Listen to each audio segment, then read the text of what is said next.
Hola, buenas tardes. Esta es la presentación de la unidad 1 de programación web. Vamos a ver los temas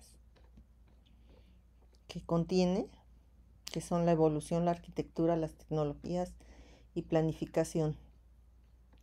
En la evolución de las aplicaciones web es importante conocer que fue desarrollada a principios de los 90 por Tim Berners-Lee. Entonces fue cuando se inició la creación del primer servidor web y del primer navegador web. Las aplicaciones web en un principio fueron estáticas.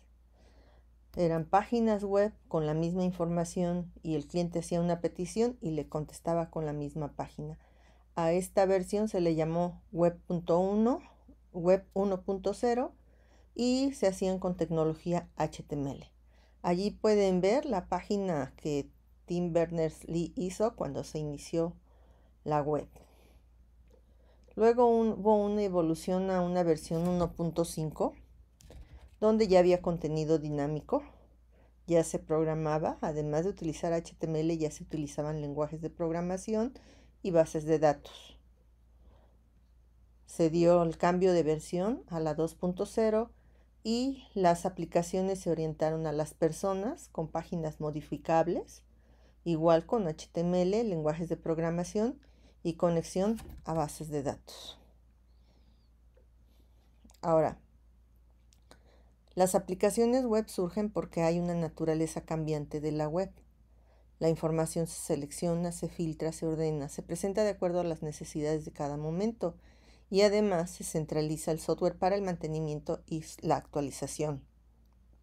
Las aplicaciones web son aquellas aplicaciones cuya interfaz se construye utilizando páginas web. Se integran programas, imágenes, código de soporte y otros archivos dentro de un sistema de archivos y se alcanzan mediante un URL en un servidor de aplicaciones. La evolución de las aplicaciones web ha llevado a la interacción, a la comunidad y a las redes sociales con múltiples aplicaciones en la web 2.0 y un cambio importante a la web 3.0 donde se pretende que sea una web semántica, una web con un sentido, con un significado, en la cual un usuario podría encontrar una respuesta a sus preguntas de manera rápida, de manera sencilla, con una información mejor definida. Por ejemplo, si nosotros vemos en el navegador se está buscando vuelos a Praga para mañana por la mañana. Un navegador que no es de la web semántica mandaría cualquier cosa, como lo que se ve allí, toda la magia de Budapest y Praga, la vanguardia digital, un artículo de Praga, testigo de la historia europea. Un buscador semántico lo que haría sería mandar, viaja con nosotros, viajes a Praga, donde se ven los vuelos a Praga, ¿sí? Desde su ciudad para mañana por la mañana, tal y como lo quiere el usuario. O vuelos disponibles, horarios de salida y horarios de llegada. La evolución de las aplicaciones web continuó avanzando a la web 4.0, a la web 5.0, 6.0, 7.0, ¿sí? Donde se habla de sensibilidad inclusive sensorial, se hablan de varios aspectos, ¿verdad? Como que sea en la web 4.0 usable, accesible, que sea indexable, que sea actualizable, ¿sí? En la 5.0 es específicamente en la que se habla sobre una red sensorial emotiva.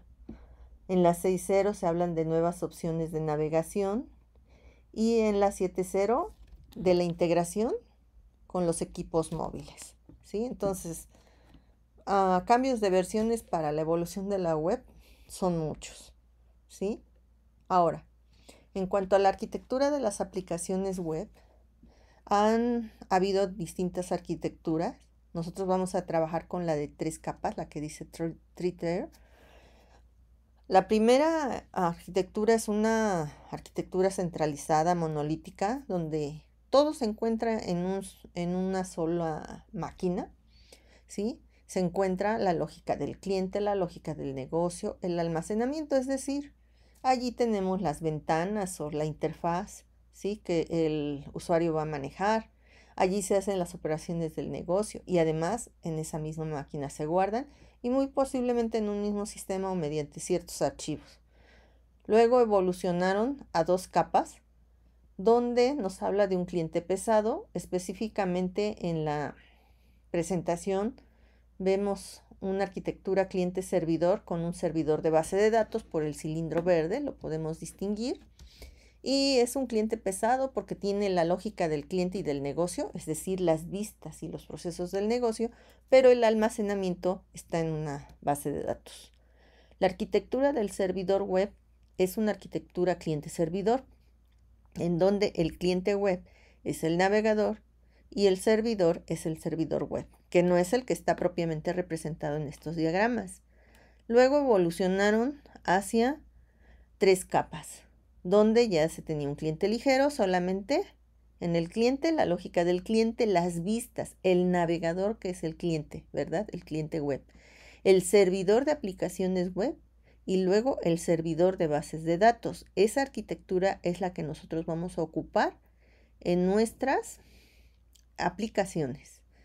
Continúa la evolución a N capas, donde pues, podemos tener N clientes, podemos tener servidores web, servidores de negocios, ¿sí?, y servidores de bases de datos.